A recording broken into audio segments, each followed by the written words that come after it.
So today it's time for another retro video that I love doing, and this is an old downhill bike. This is a GT DHI drive from the year 2000 that actually I used to race. And today I'm going to pose a question. So these modern enduro bikes are just so capable up and down the hill. Are they actually faster than an old race bike that was designed exactly for that purpose, going downhill as fast as possible?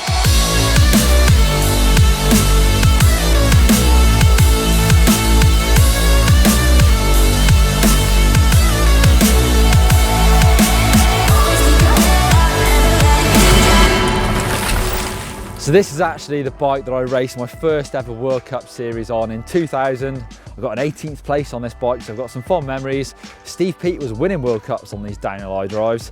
I've got to say it's the first bike that actually felt good downhill to me. I'd gone from a Giant ATX 990 to a Muddy Fox to a GT Lobo, and this was actually really good.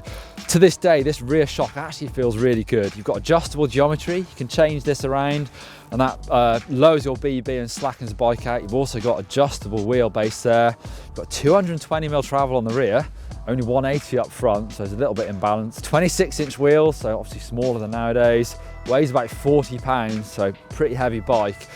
It's got to be said that the back ends on these bikes were time bombs. Not a case of if they break, it was when they break.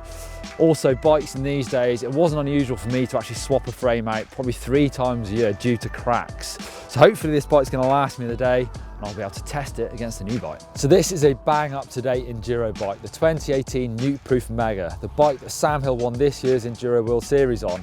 At those races, they often have to ride 50 kilometers a day for probably 4 days back to back with practice included.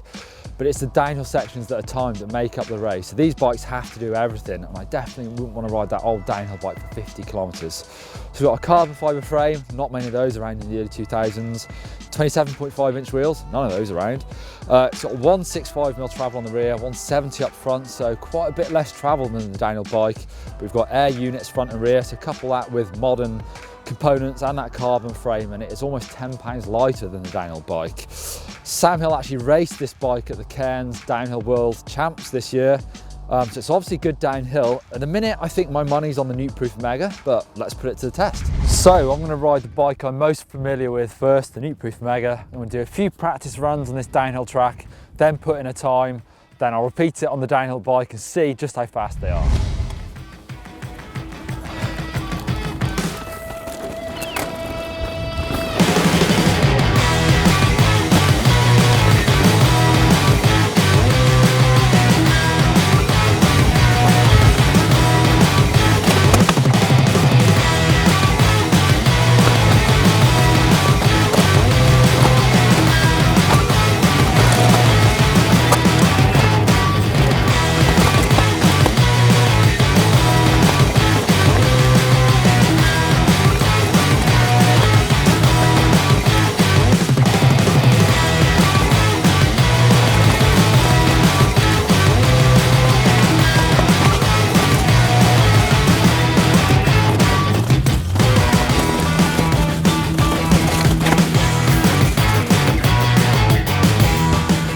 So, the run done on the Mega, 3 minutes 38.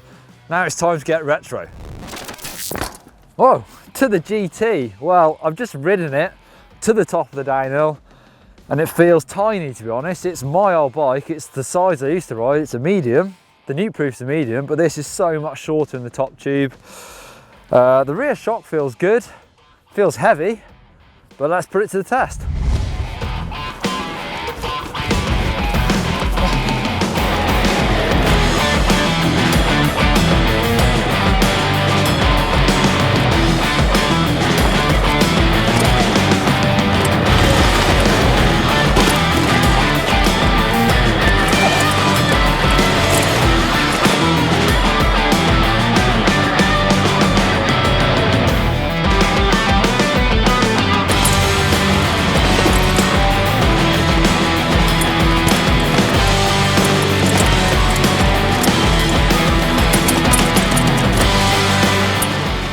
So to the results, well, on the Mega I did it in a 3:38 and on the GT did it in a 3:42, so actually really surprisingly close for me. This bike has got Shimano Rapid Rise gears on, so the gears work completely opposite way around to normal. That caught me out a few times, and it did feel really slow on the flatter section at the top of the course. It's definitely a very heavy bike. When it came to the downhill stuff, it's a proper missile, this bike. Still got 9 inches of travel on the rear. I was really surprised how fast it was, but definitely the flatter sections, it was flipping hard work. The brakes feel pretty good, the suspension's good, tyres feel pretty good. There is one big crack in the swing arm of this bike, so it's not going to last very much longer, but it's surprising just how fast this bike is. If you want to see some more retro videos, click over there for One Way Rider Pro Flex, and over there for one of the very early Trek full suspension bikes. Click on the logo to subscribe if you haven't done already, and give us a thumbs up if you like retro videos.